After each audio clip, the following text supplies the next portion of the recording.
Hey everyone, welcome to Can't Afford to Record, the YouTube channel where we figure out the art of audio production together. My name is Robby Miller and today I'm going to be checking out Logic Pro's amp sims. If you're new here, then welcome to my channel. I'm basically trying to create a learning journal that documents my progress in recording and mixing and audio engineering. And if you feel like you might be in the same boat as me, then maybe you might want to subscribe, follow along with me. Sometimes I do things that are right, sometimes I do things that are wrong, but either way it's a learning experience. So welcome to Can't Afford to Record. Amp simulators, there's a lot of conversation about these because there are obviously very die-hard people that love their valves and tube amps, and there are lots of people that just don't care and they just want to plug in and have a good sound. And I think I probably go between the two. I've had some really nice valve amps in the past, and I've also relied on, the software on the amp simulators in the past as well. The idea of today's video is, can I make a nice production and only use the Logic amp sims? In fact, only use Logic stuff totally. There's no third-party plugin anywhere, which has been very hard because there's a lot that I've started to use and rely on now. But it's also good. I kind of like the restriction it gave me to only use the Logic stuff, and it sounds good, so there's no problem with it. As always, earlier this week I tracked a little demo track. This is actually a chord progression riff idea that I came up with weeks and weeks and weeks ago and wanted to use for a video, and I thought this is a good time to use it.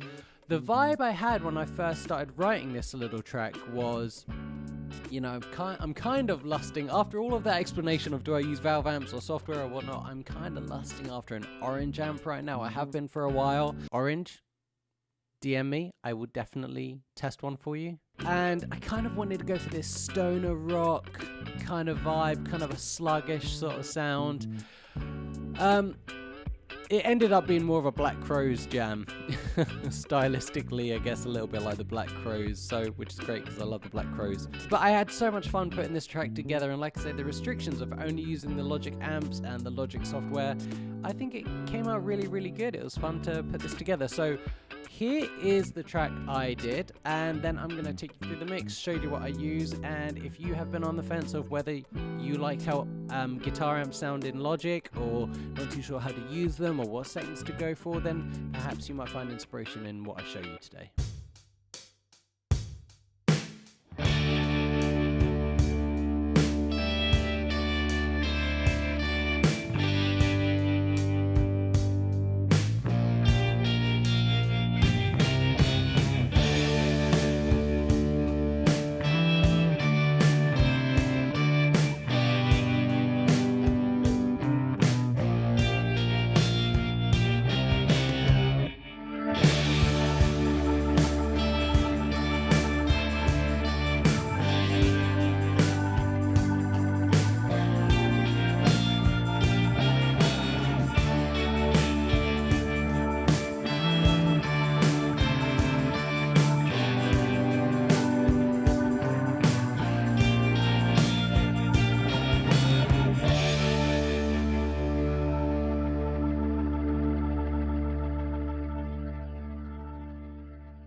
So there is the track, kind of Black Crowes, right? It's kind of got that vibe. I mean, it's really the organ in it that really makes it that, but I really like it. So let's take a look at what I'm doing in Logic. I have got my software Logic Pro drummer. For anyone wondering, I have switched it to MIDI because I guess I wanted to change a couple of the hits or be a little bit more specific, so I just converted it to MIDI. No big deal there. Here's the organ that's also got a little bit of automation going on, so it gets that swell happening there. You'll hear it here. I really like that. Tambourines, again from the Logic loop library. Okay, here's my chords. So I've got 3 guitars here. I've got regular chords going on. I've got a chuggy drop D kind of thing going on, and then I've got a high guitar part that sort of complements this guitar part. I got my bass and my stereo out, and I guess maybe there's a fade there. Okay, I guess we'll just go straight to the guitar. So look, this is what I'm using amp wise. Again, I mean, I feel like this is probably an orange amp. was kind of going for, like I say, that stoner rock, sluggish, you know, real sort of slow bending. It didn't really come out how I thought it might come out, because I ended up obviously going in a slightly different direction. But this is what the guitar sounds like on its own.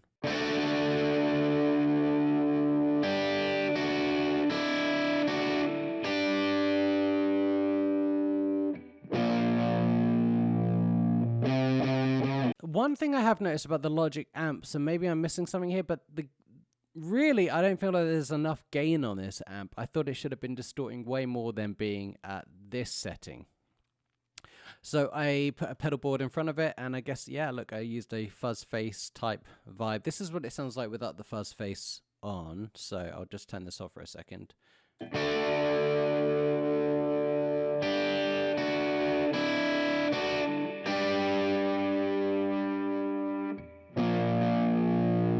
So you can hear it just adds a little bit more thickness to it, but it's nothing crazy. I mean, it's not really dialed up very big. So that's that. Microphone placement wise, kind of balanced, but maybe towards the darker end of the spectrum. Nice and close. Dynamic 57, 4x12 cab. I have in the past experimented with putting third-party impulse responses onto Logic Pro amps, and it does work. And I think if I wasn't being all Logic on this video, I would have switched out the cabs for Celestion impulse responses. They tend to sound a little bit cleaner to my ears, but again, that's just me. And these do sound perfectly fine for, you know, what's going on in the track, so no big deal there. We'll go and check out the Chug guitar and see what's going on here. Is that the same orange amp? I think it is. I use the same one. Yeah. Okay, I mean, slightly dialed back. These are the settings I used for it. I don't have any effects on. Different choice of microphone. But kind of a similar vibe. Let's just listen to this. I've also got a phaser going on here. I'll turn that off for a second so you can hear what's happening here.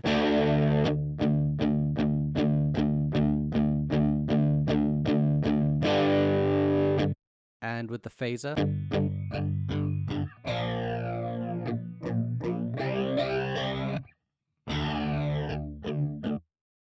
So this was just kind of meant to fill a little bit of space because I had this one panned left. I got this high guitar we're about to check out panned right. This one's going straight down the center, but I thought the phase moving side to side might be a cool effect, so that's why I went for that.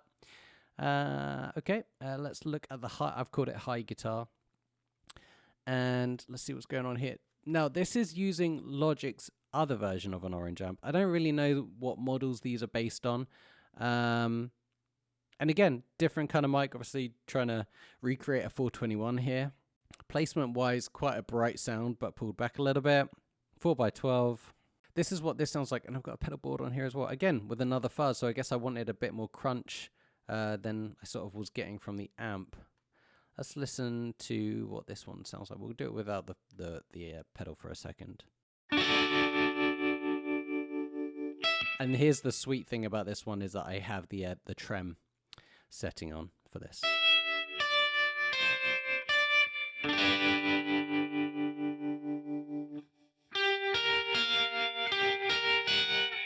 With the fuzz pedal before it.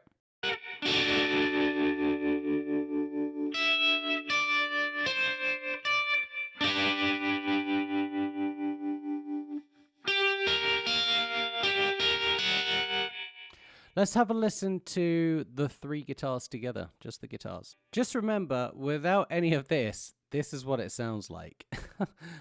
Let's turn these plugins off and it's just going to be that sort of weak DI guitar.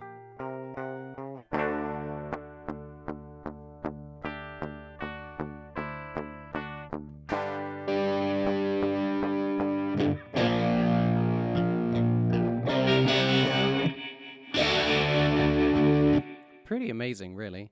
Usually on a bass guitar, I would split the frequency in half, have, you know, everything 200, and below being limited, everything 200 and above, being compressed as well, but with, you know, saturation on top, and to sort of recreate that bass amp sound that you can blend together, and, you know, that sort of classic thing to do. So I have been getting into the routine of doing that, but I thought there's no need, because I'm just going to put on a bass amplifier simulator and see how close I can get it.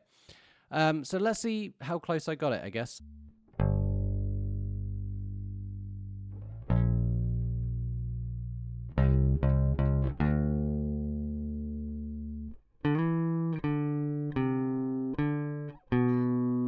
Now, I'm not even running through any kind of preamp. It's literally straight into the Focusrite and turned up. So that's all I'm doing. Now, if I put that bass amp simulator on, and this is what I went for. So you can see these settings here. Let's listen to it now.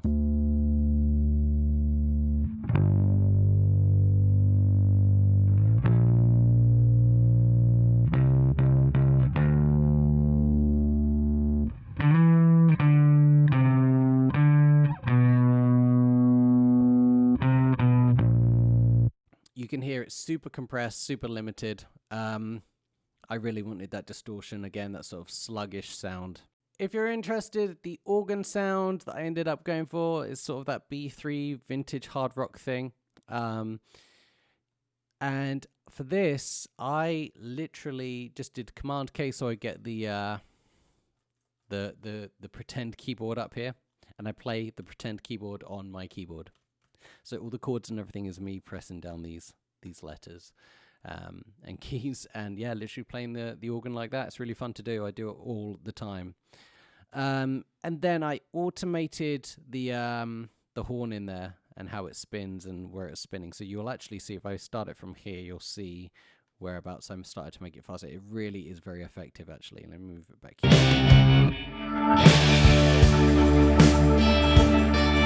I automated it to go fast there. You can see it spinning crazy.